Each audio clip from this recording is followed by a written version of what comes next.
Vol.az-da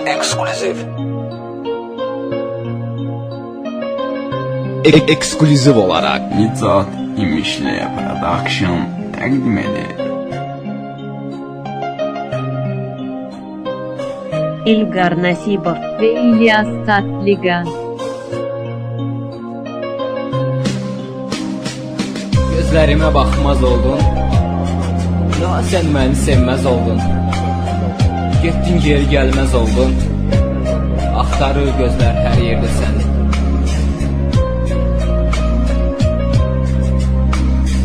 Gözlerim resmin görəndə ağlar, senin yokluğun ürəyimi dağlar.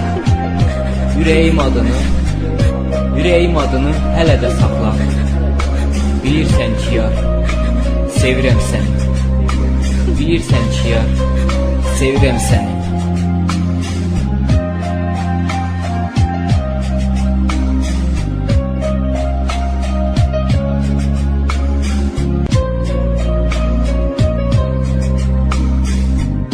Yokluğuna dayanmaz ürəyim, həyatda tək sən diləyim. Sensiz bu hayatı mən neyləyim? Qayıt gəl ömrümə, qayıt gəl gülüm. Qayıt gəl ömrümə, qayıt gəl gülüm.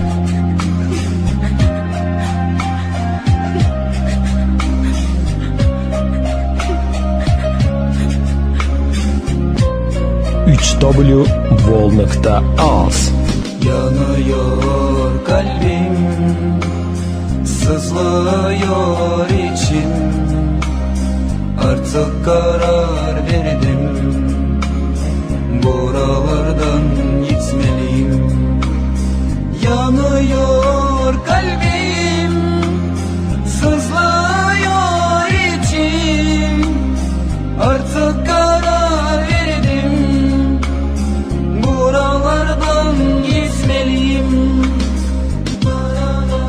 Ne olur be aşkım, beni bir kere anla. Sensiz yaşamak zor olsa da alıştım artık ben buna. Her insan yapar hata, ben de yaptım. Çok pişmanım ama giden gelir mi bir daha? Dönemezsin ki yanıma. Seni ne kadar sevdiğimi ayrılınca anladım. Evet, sensiz yaşarım sanmıştım. Üzgünüm, yanılmışım. Olmuyor buralarda ve sensiz, gerekirse diz çekip yalvarırım.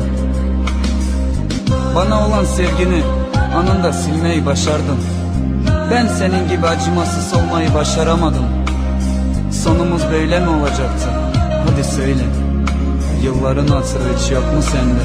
Yılların hatırı hiç yok mu sende? Ayrılığı unut ya, tam benim için. Hasret çekecek güç kalmadı artık bende. Sen yanımdasın, sen ki yakındasın.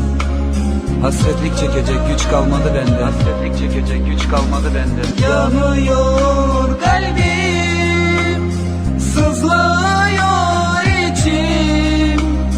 Artık karar verdim, buralardan gitmeliyim. Yanıyor kalbim, sızlıyor içim. Artık karar verdim, buralardan gitmeliyim.